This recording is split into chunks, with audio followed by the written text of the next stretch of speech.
Assalamualaikum warahmatullahi wabarakatuh. Perkenalkan nama saya Cindy Loria dengan NPM 21170510004 dari kelas C. Di sini saya akan menjelaskan mengenai teori komputasi, bahasa, dan otomata untuk memenuhi tugas 1 mata kuliah TBO.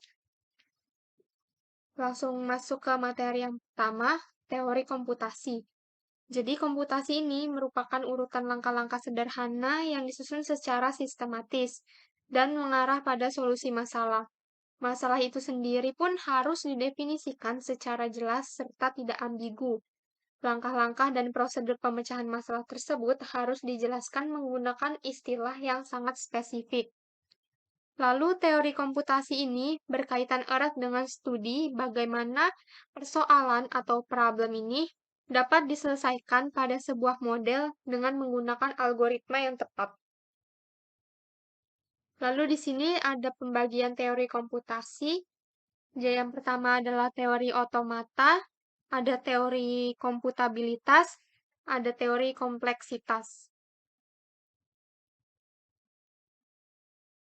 Lalu di sini pembahasannya, jadi teori otomata itu berkaitan dengan teori mesin abstrak, yaitu mesin sekuensial yang menerima input dan mengeluarkan output dalam bentuk diskrit. Lalu ada teori komputabilitas, yaitu teori yang mengklasifikasikan persoalan sebagai permasalahan yang dapat dipecahkan atau solvable, atau juga bisa mengklasifikasikan persoalan yang tidak dapat dipecahkan atau biasanya disebut unsolvable. Lalu, tujuan dari teori komputabilitas ini adalah untuk memeriksa apakah persoalan komputasi ini bisa dipecahkan pada suatu model komputasi teoritis. Lalu yang ketiga ada teori kompleksitas. Jadi teori ini bertujuan untuk mengkaji kebutuhan waktu dan ruang untuk memecahkan persoalan yang diselesaikan dengan pendekatan yang berbeda-beda. Dengan kata lain, teori kompleksitas ini mengklasifikasikan persoalan sebagai persoalan mudah atau persoalan yang sulit. Nah, di sini kita masuk ke model komputasi dan bidang komputasi.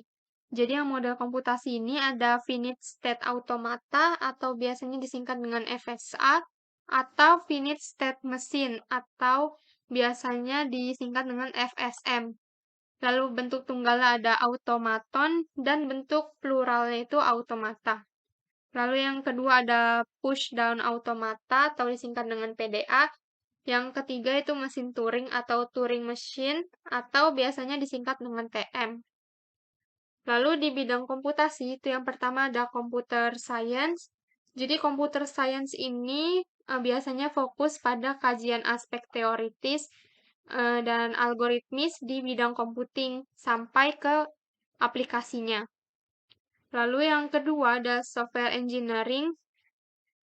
Software engineering ini fokus pada pengembangan seperti analisis, desain, terus implementasi dan testing, lalu berfokus juga pada pengoperasian dan pemeliharaan perangkat lunak secara sistematis dan terukur. Lalu ada information system ini fokus pada pengintegrasian solusi teknologi informasi serta proses bisnis yang biasanya digunakan untuk mempertemukan kebutuhan informasi bisnis suatu enterprise. Lalu ada computer engineering. Computer engineering ini berfokus pada desain konstruksi komputer atau sistem yang berbasis komputer. Lalu bidang komputasi yang terakhir itu ada information technology.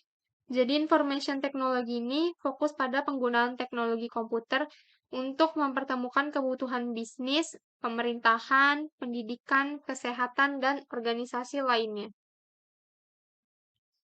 Lalu kita masuk materi yang kedua, yaitu teori otomata. Jadi, teori otomata atau automation ini merupakan proses penggantian tenaga manusia dengan tenaga mesin yang secara otomatis melakukan dan mengatur pekerjaan sehingga tidak memerlukan lagi pengawasan manusia. Lalu, tujuan adanya teori otomata ini untuk memudahkan manusia berpikir sistematis, bagaimana mesin-mesin itu bekerja, tanpa perlu mengetahui detail dari perangkat fisik yang digunakan. Lalu yang kedua, tujuannya itu mempelajari bahasa dan teknik komputasi. Lalu yang ketiga, merancang model teoritis dari mesin. Dan secara garis besar, teori otomata ini merupakan cabang ilmu komputer yang mempelajari mesin abstrak dan masalah komputasi yang dapat diselesaikan menggunakan mesin tersebut. Jadi seperti yang dapat kita lihat di gambar samping ini merupakan diagram transisi dari teori otomatanya. Lalu yang terakhir adalah teori bahasa, merupakan suatu gagasan mendasar dalam komputasi yang menjadi tools untuk mengenali persoalan. Teori bahasa ini membicarakan bahasa formal. Lalu, teori bahasa formal membahas mengenai pembentukan bahasa dengan suatu aturan tata bahasa. Teori otomata dan bahasa formal berkaitan dalam hal pembangkitan kalimat atau generation, yaitu menghasilkan semua kalimat dalam bahasa L berdasarkan aturan yang dimilikinya. Lalu ada pengenalan kalimat atau recognition, yaitu menentukan suatu string atau kalimat termasuk sebagai salah satu anggota bahasa L. Di sini ada terminologi bahasa. Jadi bahasa ini bermanfaat sebagai media komunikasi yang menggunakan sekumpulan simbol serta dikombinasikan menurut aturan sintaksis tertentu atau biasanya disebut dengan grammar. Sementara semantik bahasa itu mendefinisikan bagaimana sebuah kalimat dapat diinterpretasikan atau diartikan secara benar sesuai dengan grammarnya.